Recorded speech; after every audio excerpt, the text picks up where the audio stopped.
Sullivan. Thank you very much, and thank you for inviting us to be here today. Trump's inauguration forces us to think about key threats, and so many people have already spoken eloquently about those.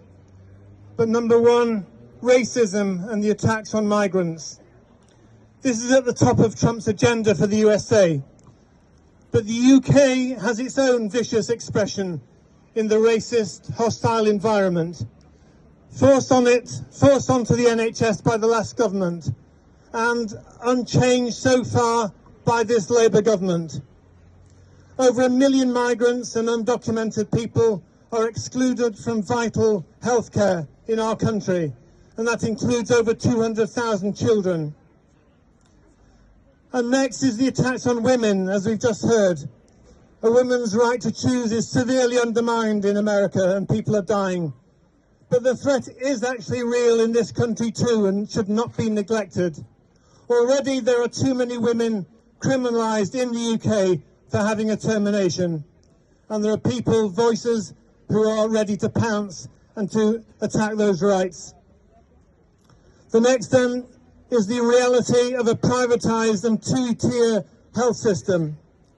Our own NHS is in deep trouble, and we only have to look to the USA to see how a two-tier health system brings massive social and health inequality and massive mortality.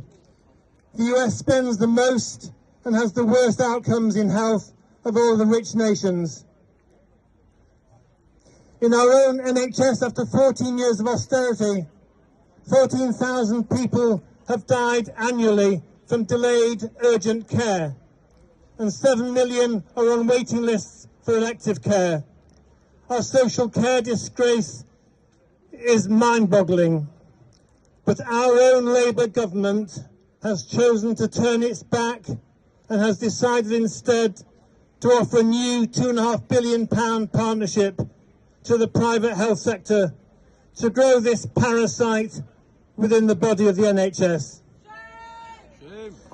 And it's in that context, as we've heard, that we face the renewed threat of trade deals with the USA. Trump will be insisting, just as he did in 2019, that the NHS will be on the table as a condition in trade talks. Now, we already have a Trump supporter, Peter Thiel, his reactionary Palantir company, as we know, complicit in Israel and the murder in Gaza, is now in charge of the NHS data platform in this country. We know Trump's vicious attitude to minorities and disabled people, and we know his supporters are overtly financing the far right in Europe and Britain. So these are all the issues that we fight together on as Trump comes back to power today. We extend solidarity, therefore, to those in America standing up to Trump, and to all here standing up against war, against racism, the dismantling of democratic rights, and the attack on the right to free access to publicly provided healthcare. Our deep solidarity from Keep Our NHS Public. Thank you.